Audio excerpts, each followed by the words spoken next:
प्रसंग चल रहा है विराट नगर में। भगवान श्री कृष्ण बलराम बड़ा वैभव लेकर आए हुए हैं। महाराज द्रौपदी के पिता द्रुपद बहुत सी सेना और वैभव के साथ पधारे हुए और बहुत से मित्र राजा भी आए हुए हैं, क्योंकि पांडवों का अज्ञातवास पूरा हो गया है। 12 वर्ष का वनवास, 1 वर्ष का अज्ञातवास। अभिमन्यु जी का विवाह उत्तरा जी के साथ हुआ, जिनसे जगत मंगल करने वाले महाभागवत परीक्षित जी का प्रादुर्भाव हुआ। परीक्षित जी से ही श्रीमद् भागवत का श्रवण का भाव प्रकाशित हुआ। भगवान सुखदेव जी ने सुनाया। अभिमन्यु और उत्तरा, इन्हीं की कृपा से समाज को परीक्षित जैसे महान धर्मात्मा राजा का शासन प्राप्त हुआ, जो कलयुग पर भी शासन करने की सामर्थ्य रखते थे। रात्रि में सब विश्राम किए, प्रातः काल जगे और सब विराट की सभा में उपस्थित हुए।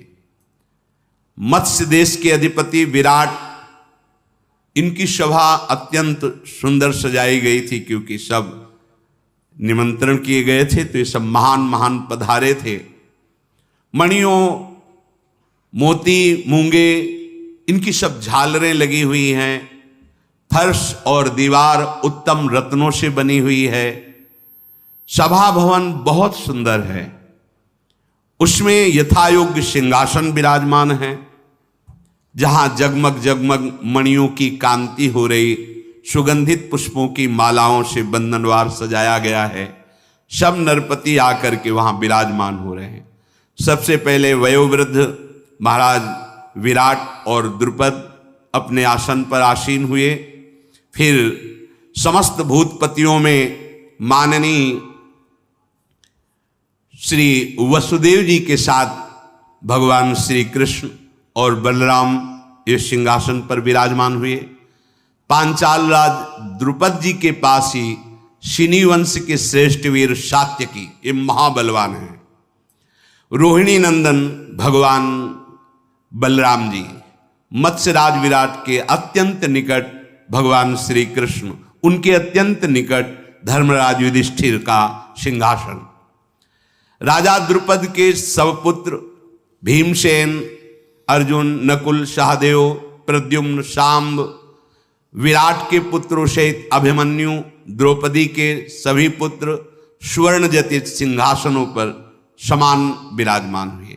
द्रौपदी के 5 पुत्र पराक्रम, सौंदर्य और बल में अपने पिता पांडवों के समान ही थे, वो भी सिंहासन पर विराजमान हुए। इस प्रकार ये बड़े बड़े महावीर परम प्रतापी जन जब अपने अपने आसनों पर बैठ गए, तब भगवान श्री कृष्ण चंद्रजू पांडवों के कार्य के लिए खड़े हुए सिंहासन में और कहा, सम नरेश मेरी बात को सुने, जो सार गर्भित है और उत्तम फल देने वाली है। उपस्थित राजाओं, सबको मालूम होना चाहिए कि सुबल पुत्र शकुनी ने द्यूत सभा में कपट पूर्वक धर्मराज युधिष्ठिर को परास्त किया, इनका राज्य अपहरण कर लिया और जुए में शर्त रखी गई कि जो अब की बार हारेगा वो 12 वर्षों तक वनवास और 1 वर्ष तक अज्ञातवास करेगा। पांडव सदा सत्य और धर्म पर आरूढ़ रहते हैं। सत्य ही इनका रथ है। इनमें वेग पूर्वक समस्त भूमंडल को जीत लेने की सामर्थ्य है। फिर भी इन महावीरों ने, जानते हुए कि मेरे साथ छल कपट किया गया है, 12 वर्ष तक वनवास का दुख भोगा, 1 वर्ष तक अज्ञातवास में, जो इनको नहीं करना चाहिए वो दासत्व करके। बड़ा ही उग्र बात है, बड़ी कठोर बात है कि जो चक्रवर्ती सम्राट रहा हो वो एक दास की तरह वहां रहे। 13वां वर्ष इनका पार करना बहुत ही कठिन था। अज्ञात रूप में इन महात्माओं ने हर क्लेश सहते हुए उसको बिताया। अब ध्यान देने योग्य बात है कि अपनी कुल परंपरा से प्राप्त हुई राज्य की अभिलाषा से इन वीरों ने 12 वर्ष का वनवास, 1 वर्ष का अज्ञातवास पूरा किया। अब चाहिए युधिष्ठिर को ये धर्म पूर्वक अपने राज्य पर अधिकार करे। यदि दुर्योधन नहीं देता तो फिर युद्ध करें। आप लोगों का क्या विचार है? या कोई आप ऐसा मार्ग ढूंढें जो धर्मानुकूल हो, न्यायानुकूल हो, यश की वृद्धि करने वाला हो और युद्ध ना हो। महाराज युधिष्ठिर तो इतने संतोषी हैं कि अगर इनको एक छोटा सा गांव भी मिल जाए तो ये पांचों भाई अपने परिकर सहित रह के गुजारा कर लेंगे, युद्ध नहीं करेंगे। पर हम आपको बता देते हैं कि दुर्योधन इतना दुष्ट स्वभाव का है कि वो एक गांव भी देने के लिए तैयार नहीं होगा। आधे राज्य की तो बात जाने दो। कौरव मिथ्या आचरण करने वाले, छल कपट में प्रवीण, पांडव धर्माचरण करने वाले और सत्य में परम प्रवीण। आप लोगों से बात छिपी नहीं है।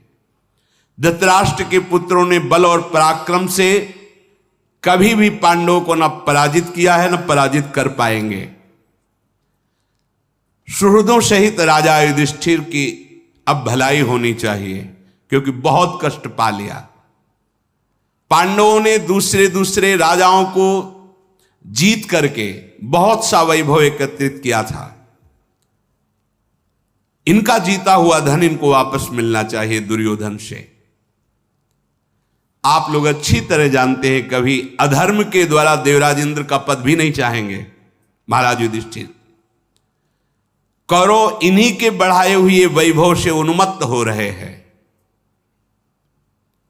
इसलिए हम सबसे प्रार्थना करते हैं कि आप जो यहां विराजमान बड़े बड़े वयोवृद्ध राजागण हैं, सलाह दीजिए जिससे धर्मराज युधिष्ठिर को पुनः राज्य प्राप्त हो। ये धृतराष्ट्र के पुत्र नम्रता या व्यवहार नहीं जानते। ये पांडवों को मारने का ही फिर प्रयास करेंगे।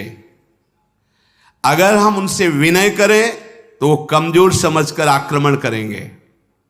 इसलिए निश्चित उपाय बहुत विचार पूर्वक किया जाए और दुर्योधन का अत्याचार अब पांडवों पर ना हो, ऐसा शासन किया जाए। या फिर शत्रु पक्ष का विचार जानने के लिए आप कोई प्रवीण दूत भेजें। वो दूत जाके वहां अपनी बात रखे महाराज युधिष्ठिर की, फिर उनका क्या विचार है।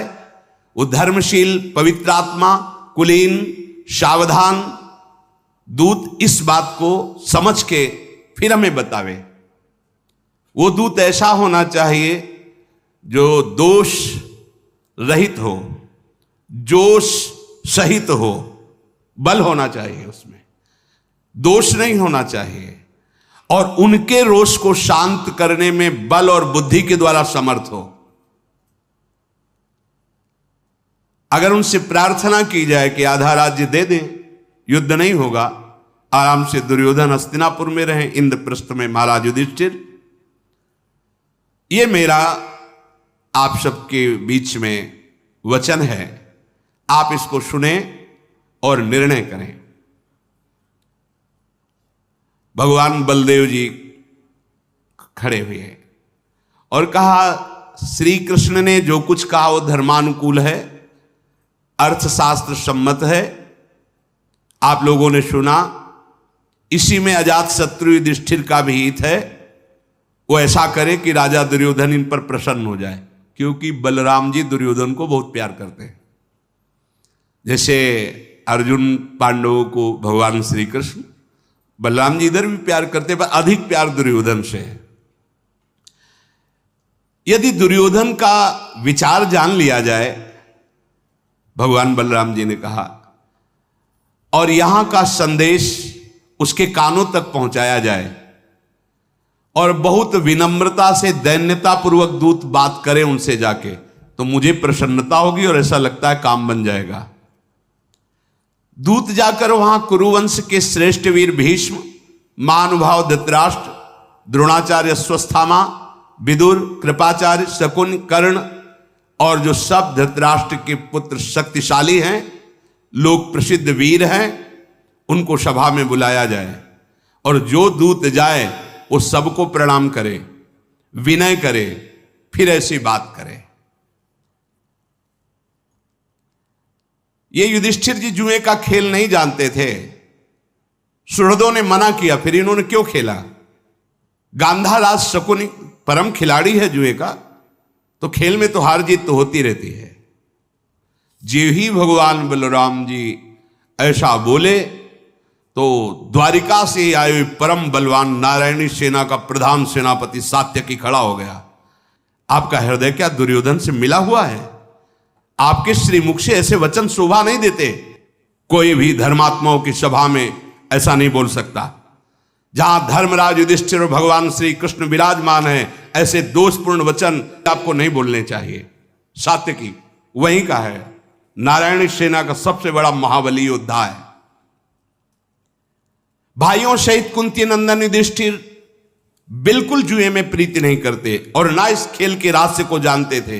ये कौरव जानते थे, ये शकुनी जानता था।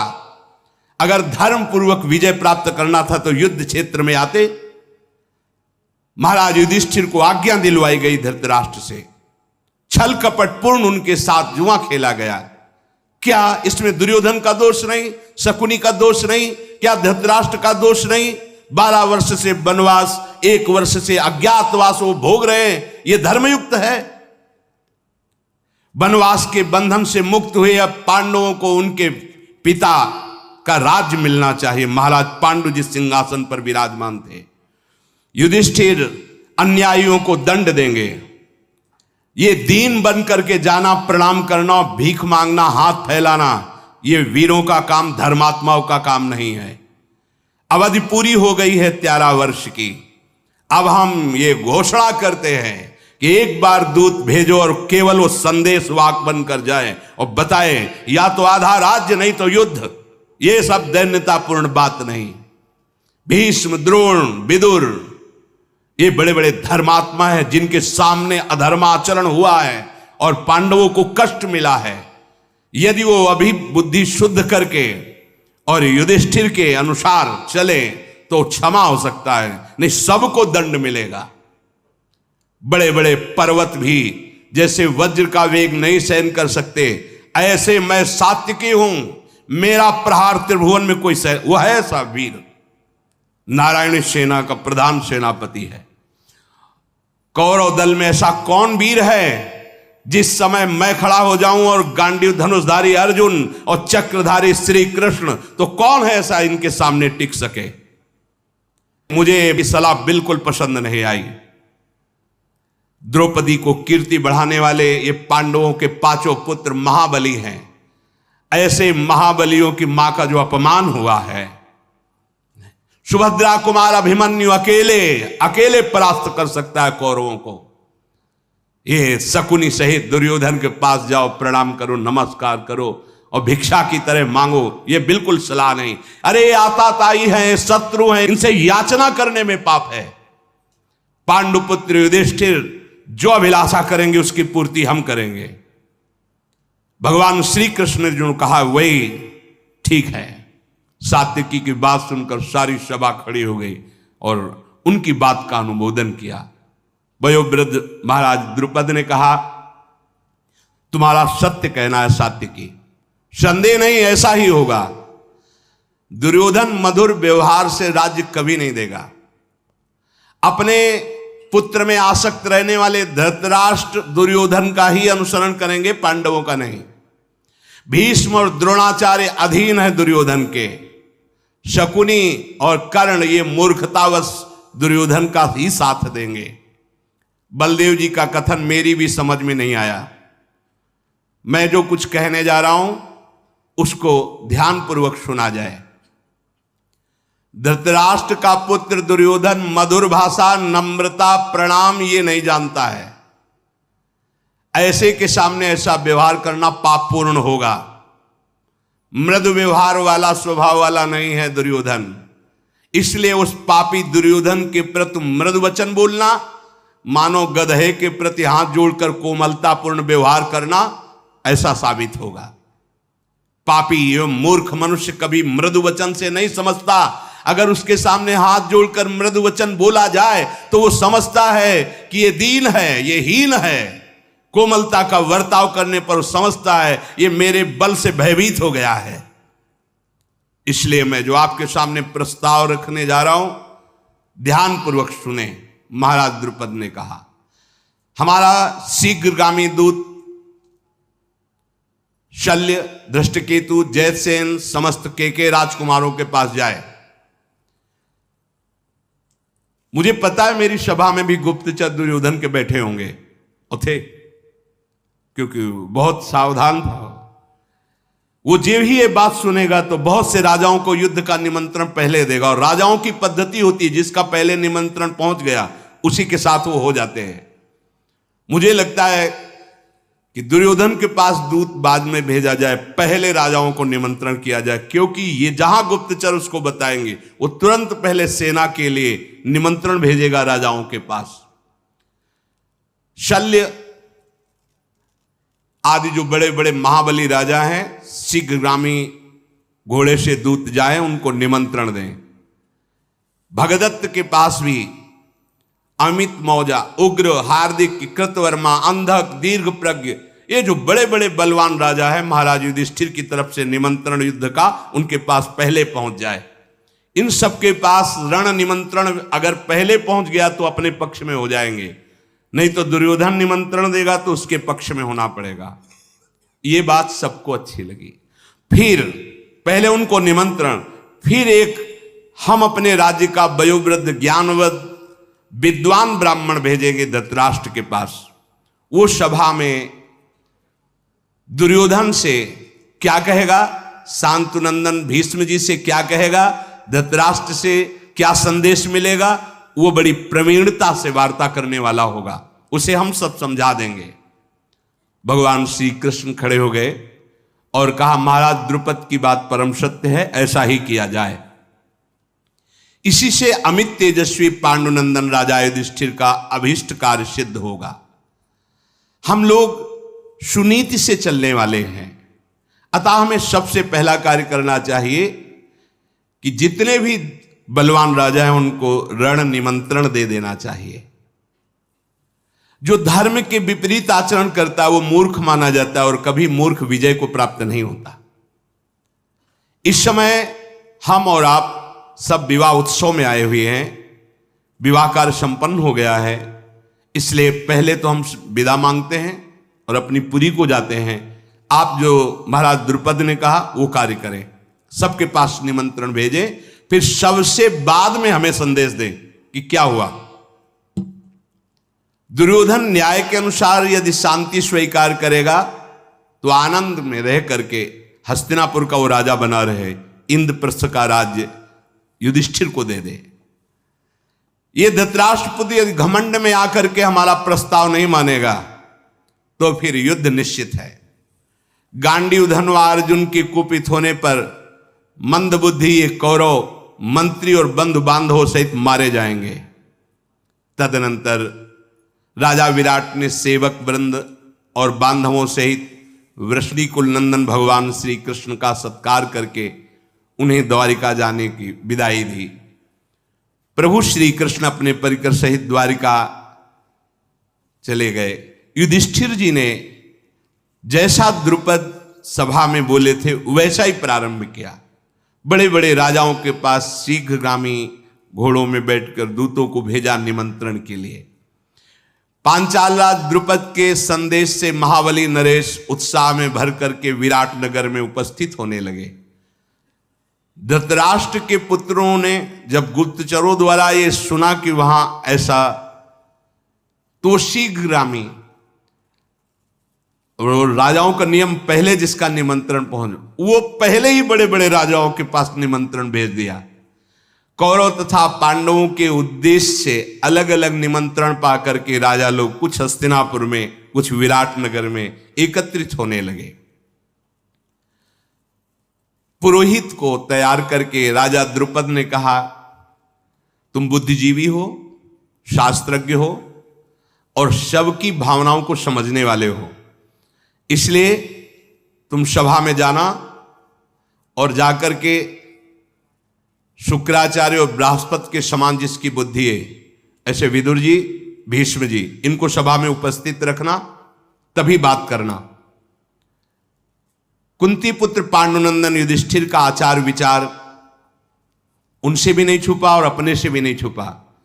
इसलिए धृतराष्ट्र को संबोधन करके बताना कि आपके आज्ञा के अनुसार उन्होंने इतना कष्ट सहा है, अब आपको आधा राज्य कम से कम वापस कर देना चाहिए।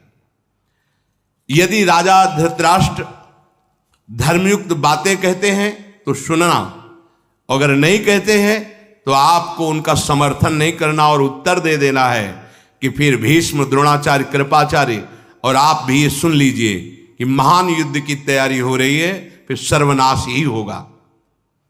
वहां जाने का आपका प्रयोजन है धर्मराज की तरफ से स्पष्ट धर्म का दर्शन कराना और उनकी अधर्म वृत्तियों को पढ़ करके यहां सूचना देना। तुम में कोई भय नहीं होना चाहिए, क्योंकि आप वेदवेत्ता ब्राह्मण हैं और दूसरे दूत कर्म में हैं, तुम वहां मारे नहीं जाओगे, इसलिए भयभीत मत होना। द्रुपद के द्वारा इस प्रकार अनुशासित होकर के वो पुरोहित हस्तिनापुर को गया। पांडवों के हित के लिए अपने ब्रह्मचारी शिष्यों के साथ कौरव की राजधानी में उपधारा। पुरोहित को हस्तिनापुर भेज करके यत्र तत्र राजा जो आ रहे थे युद्ध के लिए उनका सम्मान करने लगे। अर्जुन ने सोचा कि दुर्योधन को जो ही सूचना मिलेगी वो द्वारिका पहुंचेगा, प्रभु यहां से चल दिए, मुझे जाना चाहिए। धनंजय द्वारिका की तैयारी की। मधुकुल नंदन श्री कृष्ण और बलभद्र सैकड़ों वृष्णी, अंधक, भोजवंशी यादवों के साथ द्वारिकापुरी पहुंच चुके थे। राजा दुर्योधन को जब गुप्तचरों द्वारा पांडवों की इन चेष्टाओं का पता लगा और यह पता लगा कि भगवान विराटनगर से द्वारिकापुरी चले गए हैं, तब उसने वायु के वेग के समान घोड़े पर बैठकर छोटी सी साथ में अंगरक्षक सेना लेकर द्वारिकापुरी की यात्रा की। कुंती कुमार पांडुनंदन अर्जुन भी उसी दिन द्वारिकापुरी में पहुंच चुके। ये दुर्योधन द्वारिका में पहुंच करके पता लगाया तो प्रभु अपने शयन गृह में शयन कर रहे थे। तब ये सोए हुए भगवान द्वारिकाधीश के समीप गया और एक आसन प्रभु के सिरहने घसीट करके वहां बैठ गया। आसन को, सिंहासन को प्रभु के सिरहाने, अभिमानी है ना, सिरहाने रख लिया। उनके सिरहाने की ओर सिंहासन रख करके बैठ गया। उसी समय किरीटधारी महाबली अर्जुन प्रवेश हुए, देखा प्रभु शयन कर रहे हैं तो हाथ जोड़े हुए चरणों में सर झुकाए हुए खड़े रहे। वो सिंहासन में पीछे बैठा। इतना अंतर है। जब प्रभु जगे तो जो जग के उठेगा तो सबसे पहले सामने दृष्टि जाती है, तो देखा हाथ जोड़े हुए चरणों के पास अर्जुन खड़े हैं। जे ही जगे तो दुर्योधन ने पीछे से कहा प्रणाम, मैं भी आया हूं। तब प्रभु ने देखा कि वो पीछे सिंहासन पे। हाँ, तो आप दोनों के आगमन का कारण? दुर्योधन ने कहा माधव, पांडवों के साथ हमारा युद्ध होगा, पक्का है, क्योंकि मैं मानने वाला नहीं हूं और मैं आपसे सहायता मांगने आया हूं। आपको मैं और अर्जुन दोनों एक ही जैसे प्यारे हैं, मुझे पता है। मधुसूदन, मैं आपको प्रणाम करता हूं और आपको अपने पक्ष में लेने के लिए आया हूं। देखो, आप श्रेष्ठ पुरुष का आचरण करना भगवान को सिखा रहा है। श्रेष्ठ पुरुष का आचरण करना, सबसे पहले जो आता है उसकी बात मानी जाती है, और मैं यहां सबसे पहले आया हूं, बाद में ये अर्जुन आए हैं। जनार्दन, इस समय आपको सत्पुरुषों की बात से तनिक भी विचलित नहीं होना चाहिए, भगवान को समझा रहा है। आपकी, यद्यपि मैं जानता हूं कि अर्जुन की प्रति प्रियता है, पर मैं पहले आया हूं, इसको आप देखते हुए मेरा पक्ष आप स्वीकार करेंगे। भगवान श्री कृष्ण ने कहा दुर्योधन, इसमें संदेह नहीं कि आप पहले आए होंगे, पर मेरी दृष्टि पहले अर्जुन पे पड़ी है, क्योंकि वो सामने खड़े थे। आप पहले आए हैं, मैं इसे नकार नहीं रहा, पर मेरी दृष्टि पहले अर्जुन पर पड़ी है, इसलिए मैं पहले अर्जुन से पूछूंगा सहायता आपकी भी करूंगा, क्योंकि दोनों आप सहायता के लिए आए हो। शास्त्र आज्ञा है कि पहले जिस पर दृष्टि पड़े वो अधिकारी होता है। दूसरी बात, अर्जुन आपसे छोटे हैं, वो बालक हैं, इस बात से भी पहले अर्जुन की इच्छा पूरी करनी चाहिए। मेरे पास 10 करोड़ भयानक बलशाली गोपगण और विशाल नारायणी सेना है, जो डटकर युद्ध में देवताओं से भी लोहा ले सकती है। एक ओर तो मेरी नारायणी सेना और 10 करोड़ गोपगण रहेंगे बलवान, और एक तरफ मैं रहूंगा, कोई अस्त्र शस्त्र नहीं ग्रहण करूंगा। अब आप बताओ, दोनों में से कौन क्या लेगा? एक तरफ मैं रहूंगा न्यथा, कोई अस्त्र शस्त्र नहीं, और एक तरफ 10 करोड़ गोप बलवान और नारायणी सेना मेरी रहेगी। दोनों में से अर्जुन बोलो, पहले तुम्हें क्या चाहिए?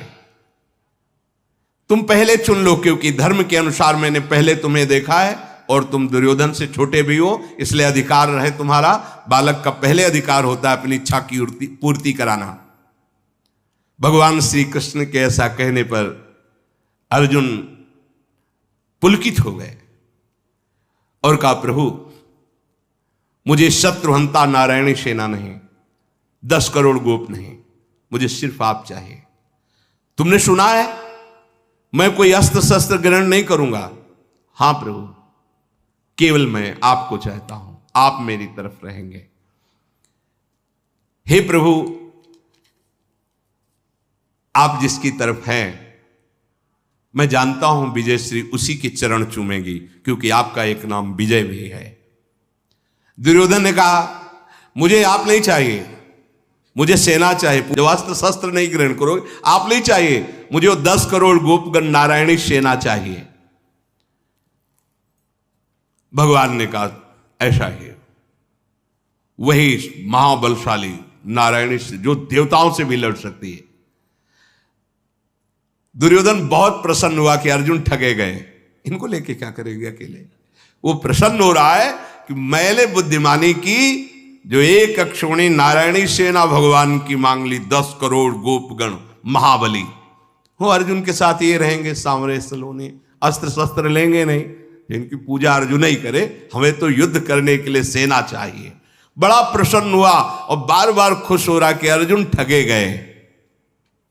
बड़ा भयंकर बल था नारायणी सेना में, सारी सेना को लेकर बहुत प्रसन्न हुआ। इसके बाद बलराम जी के पास गया, प्रणाम किया। बलराम जी ने हृदय से लगाया। बलराम जी ने कहा, धृतराष्ट्र पुत्र दुर्योधन, तुम इस समय यहां कैसे आए हो? मैं राजा विराट के विवाह उत्सव में था, तो जो कुछ मैंने कहा तुम्हें गुप्तचरों ने बताया होगा। बोले, हाँ भगवान, मैं इसीलिए जानता हूं आप मुझे बहुत प्यार करते हैं। मैं चाहता हूं कि युद्ध होगा पांडवों से, आप हमारे पक्ष में रहें। तो उनका मैं बाध्य हूं, जिधर श्री कृष्ण होते हैं मैं उनका विरोध नहीं कर सकता।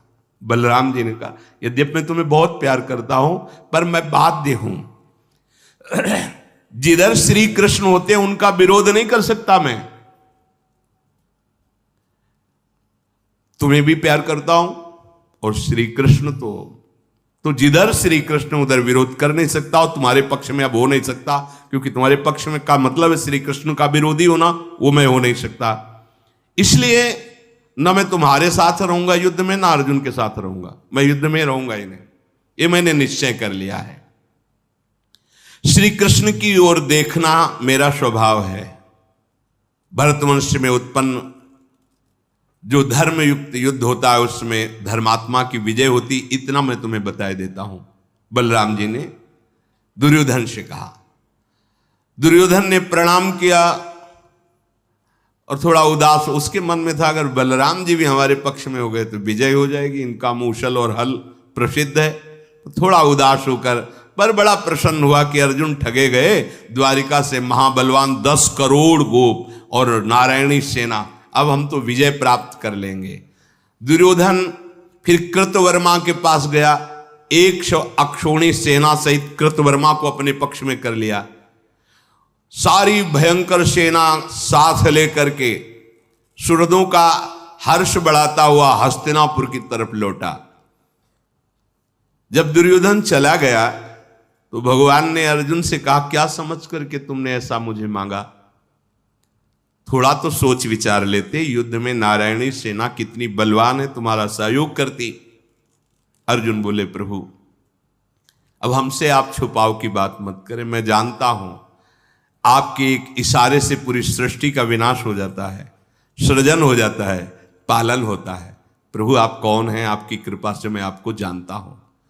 प्रभु मुझे सेना का बल नहीं, आपका कृपा कटाक्ष चाहिए। ये बात आपके कृपा से मैं अकेला पूरे विश्व से युद्ध कर सकता हूं, केवल आपका कृपा कटाक्ष चाहिए। यही बात भक्तों की समझ में आती है।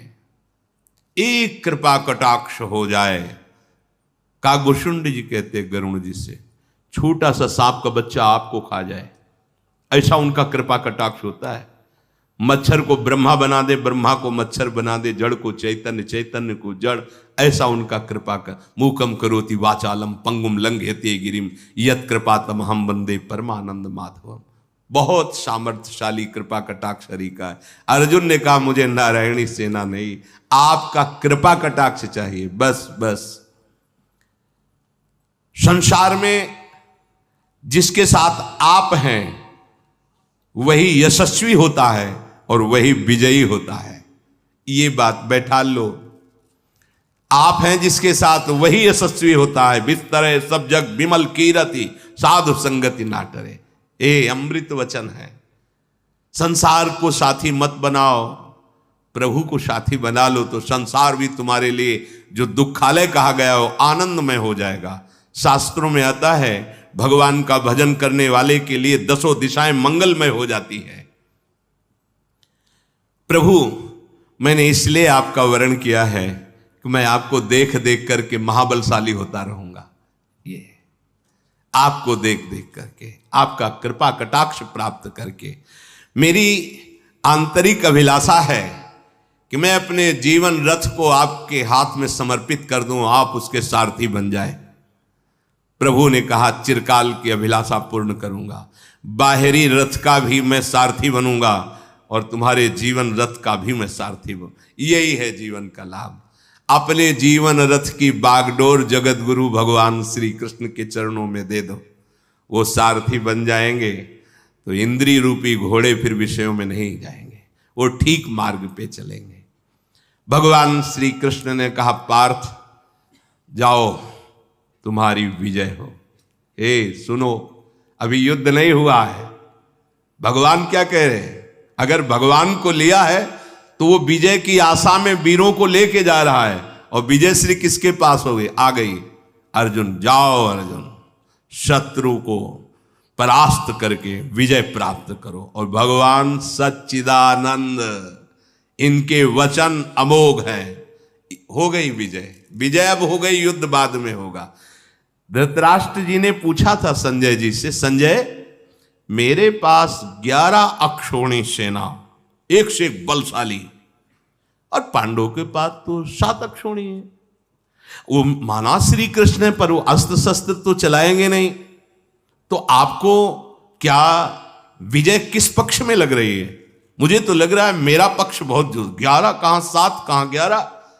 और अगर इधर बलवान भी हैं पांडव तो उनको सिखाने वाले द्रोणाचार्य इधर हैं, द्रोणाचार्य गुरु इधर हैं, उनको अंगुली पकड़ के चलाने वाले भीष्म पितामह जी इधर हैं, कृपाचार्य अश्वत्थामा कर्ण आदि बड़े बड़े वीर। विजय किधर है? तो संजय जी ने कहा, महाराज मेरी जो दृष्टि में आ रहा है, क्योंकि दिव्य दृष्टि संपन्न भगवान व्यासदेव जी ने संजय जी को किया था कि बैठे बैठे आप पूरा युद्ध का समाचार धृतराष्ट्र को सुनाइए। तो कह रहे थे, यत्र योगेश्वरः कृष्णो यत्र पार्थो धनुर्धरा तत् श्री विजयो भूतिर्धुवा नेतिर्मतिर्मम। ये नीति भी है और मेरी मति भी ऐसा कह रही है कि जहां श्री कृष्ण महान योगेश्वर और जहां अर्जुन, वहीं श्री है, वहीं वैभव है, वहीं विजय। मेरी दृढ़ मति है। बस आपकी विजय, आपके परम सुख इन्हीं के चरणों में है, इनका आश्रय ले लो, मान लो। ये मायाकृत बुद्धि भगवान को मानने नहीं देती। अगर मान लिए तो फिर माया है ही नहीं, उसका प्रभाव ही नहीं पड़ेगा। फिर तो एकमात्र भगवान ही भगवान आपके भाव में रह जाएंगे। इसलिए जीवन का परम लाभ है अपने जीवन रथ को भगवान के हाथों में सौंप दो, अर्थात निरंतर नाम जप करते हुए भगवत आश्रित रहो। शेष चर्चा आगे। श्री राधा वल्लभ लाल।